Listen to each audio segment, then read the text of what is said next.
दोस्तों, क्या आप सोच सकते हैं कि आपकी लाइफ कैसी होगी अगर आपको ऐसे ही एक छोटे से बॉक्स में रहना पड़े?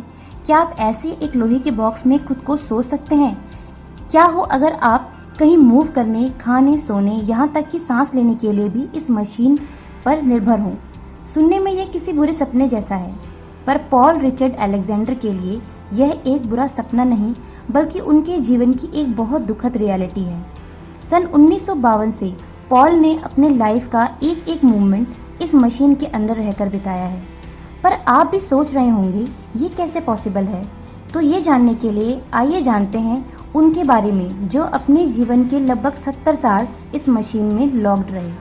पोलियो के बारे में तो शायद आपने जरूर सुना होगा। 1952 में महज 6 साल की उम्र में पॉल इस पोलियो वायरस से इन्फेक्टेड हो गए।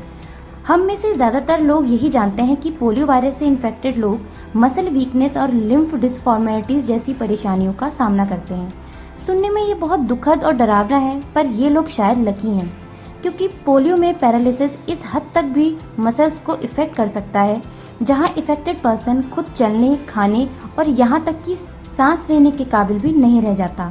और यही एक्सट्रीम और रेयर केस हुआ पॉल के साथ।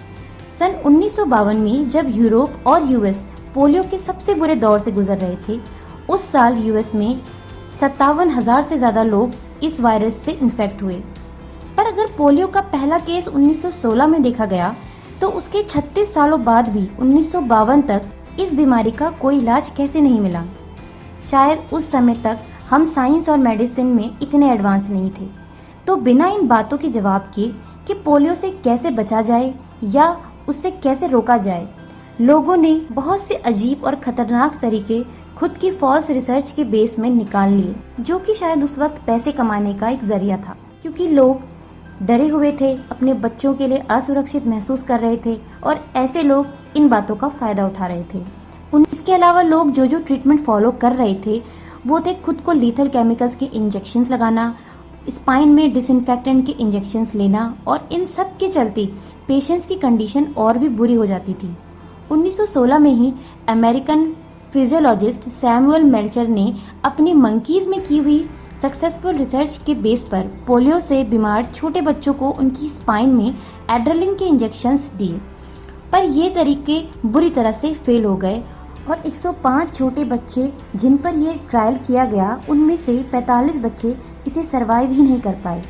इसके बाद 1928 में हाइजीनिस्ट फिलिप ड्रिंकर और फिजियोलॉजिस्ट लुइस शॉ ने मिलकर यूनिवर्सिटी ऑफ हार्वर्ड में एक ऐसी मशीन बनाई जो पोलियो के एक्सट्रीम और सबसे सीवियर केसेस से गुजर रहे पेशेंट्स को सपोर्ट करती थी, या कम से कम उनको जिंदा रहने में मदद करती थी, ताकि उन्हें ठीक करने के लिए और समय मिल पाए। पॉल के केस में पेशेंट्स इस हद तक पैरालाइज हो जाते थे कि वो खुद से सांस तक नहीं ले सकते थे। उस वक्त ड्रिंकर और शॉन की ये मशीन ऐसे पेशेंट्स के लिए लंग्स का काम कर रही थी। इसके अंदर प्रेशर को कंट्रोल करके पेशेंट को सांस लेने में मदद की जाती थी। तो फ्रेंड्स, अब बात करते हैं कि कैसे और कब पॉल इस वायरस से इफेक्टेड हुए। 1952 जिस साल यूएस में सबसे ज्यादा पोलियो के केसेस पाए गए, 6 साल के पॉल अपने घर के बाहर खेल रहे थे। एक पल को सब ठीक था और दूसरे ही पल पॉल बीमार हो गए। उनके पेरेंट्स उन्हें डॉक्टर के पास ले गए क्योंकि पॉल को फीवर, हेडेक, नेक पेन जैसे कुछ मामूली तकलीफें होने लगी थी। पर हॉस्पिटल में जगह ना मिलने के कारण पॉल को घर पर ही आराम करने को कहा गया। पर केवल 5 दिनों के अंदर ही उनकी तबीयत इस हद तक बिगड़ गई कि उनके पेरेंट्स को उन्हें हॉस्पिटल ले जाना पड़ा। पॉल बहुत ही वीक हो चुके थे और सांस लेने में उन्हें बहुत ज्यादा तकलीफ होने लगी थी। डॉक्टर्स ने फाइनली बोल दिया कि अब वो कुछ नहीं कर सकते, पर थैंकफुली एक दूसरे डॉक्टर मदद को सामने आए। पॉल की इमरजेंसी सर्जरी कराई गई, जिससे उन्हें काफी आराम भी मिला। पर जब पॉल होश में आए, वो बहुत कमजोर महसूस कर रहे थे और उन्होंने खुद को एक बहुत बड़ी लाउड मशीन के अंदर पाया। शुरू में उनको ये एक अजीब सपने जैसा लगा, पर जल्द ही वो समझ गए कि वो एक आयरन लंग में कैद हो चुके हैं।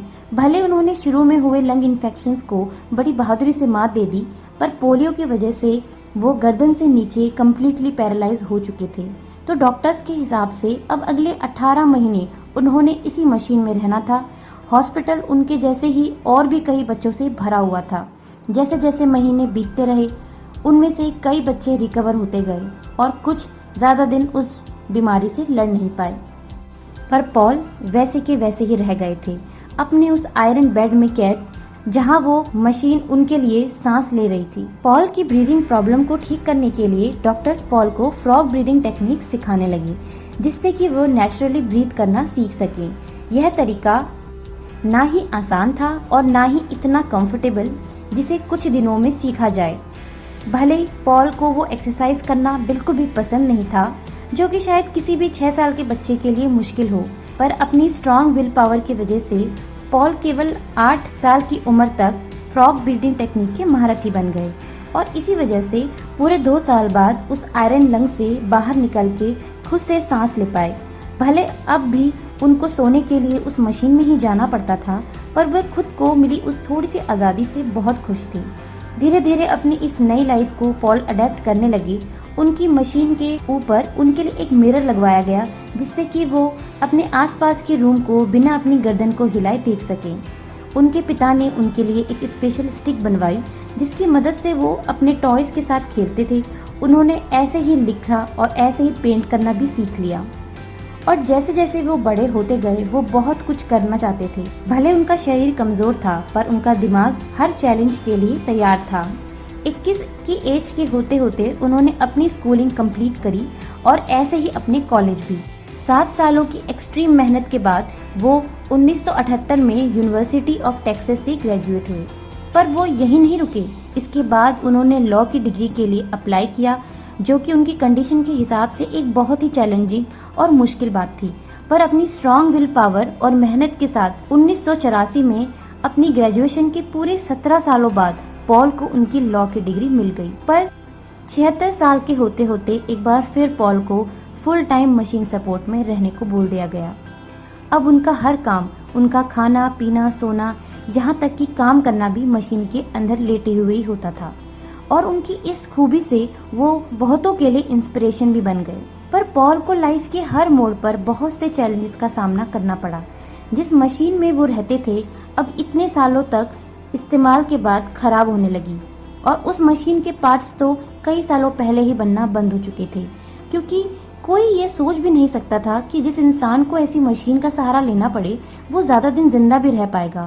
पर पॉल की स्टोरी सोशल मीडिया में वायरल होने के बाद एक इंजीनियर पॉल की मदद के लिए आगे आए और पॉल की ज़रूरत के सभी पार्ट्स उनके लिए बनाए और सप्लाई किए गए, ताकि पॉल ऐसे ही अपनी लाइफ को जीते और अपने सपनों को अचीव करते रहें। तब से पॉल ऐसे ही सबको इंस्पायर कर रहे हैं। दोस्तों, पॉल की ये लाइफ स्टोरी प्रूफ करती है कि चाहे कितनी भी मुश्किलें क्यों ना आ जाएं, पर आप हमेशा उन्हें पीछे छोड़कर अपने लक्ष्य को पा सकते हैं, पर केवल तब जब आप वो करने के लिए पूरी तरह से डिटरमाइन हो। तो अगर इस कहानी से आपको भी कुछ सीखने को मिला है तो प्लीज़ इसे लाइक करें, इसे शेयर करें और चैनल को सब्सक्राइब ज़रूर कर लें और बेल आइकन को प्रेस करना ना भूलें, ताकि आपको आगे भी ऐसी वीडियोस की नोटिफिकेशंस मिलती रहें। Thank you so much for watching.